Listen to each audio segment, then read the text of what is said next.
Break na ba kayo ni Zara? Sasabihin ko na yung totoo, pero bago ko sabihin, gusto ko muna malaman nyo to. Deserve nyo rin malaman kasi you've been supporting us for more than 3 years. And sobrang thankful kami sa mga Zaramon supporters for always supporting us. Kung ano yung meron kami ni Zara, totoo lahat yun, hindi yun content.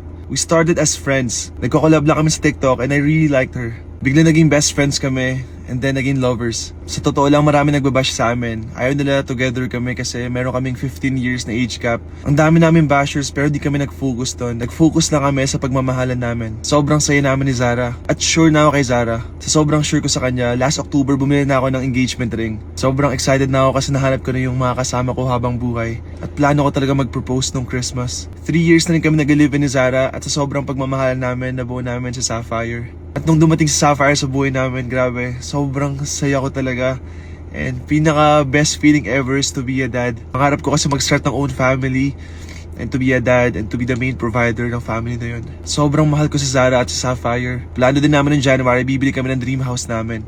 Approved na kami ng bank and nakapagbayad na ako ng reservation. Kasi gusto ko yung family namin nasa magandang bahay. Masaya na ako kay Zara at gusto ko na siya makasama habang buhay kasama si baby Sapphire. Biglang may nangyaring di maganda na nasira lahat ng plano namin. To be honest, it's very personal. Family matter yun. Sobrang unexpected yung big problem na yun. And that broke my heart and changed everything. Beyond my control na yun and sobrang naapektuhan ako sa pangyayari.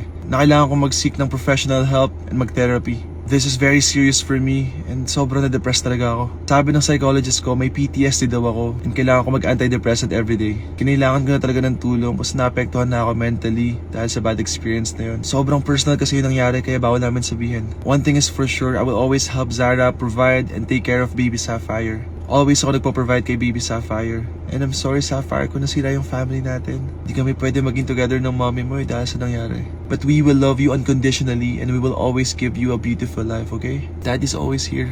Baby Sapphire, I'm always thinking about you. And I love you so much. Masakit bilang tatay na di nakikita yung anak. I'm healing right now pero I wanna focus then on being a good dad to baby Sapphire. So to answer your question, yes, break na kami ni Zara. Pinagdadasal ko rin sana payagan na ako ni Zara na makita si Sapphire. Zara, I have nothing but love and respect para sa'yo. Sana maging successful ka at maging happy sa life. Sana makahanap ka ng partner na magmamahal sa'yo ng todo. And I'm sorry kung di ako yun. Zara, what we had was real and I gave you all my love. Sinubukan naman natin, diba? For 3 years. I pray na sana mag-heal ka na. Sana maging friends pa rin tayo kahit ganito. Para kay Sapphire. Sapphire, I love you so much and Daddy's always here, okay? I'm gonna see you very soon and I love you so much. I'm always praying for you and sana makita na kita. Things will get better, guys. Sa lahat ng mga Zaramon supporters, thank you so much. We love you guys and thank you for loving us back. Sabay-sabay tayo mag-heal this 2024.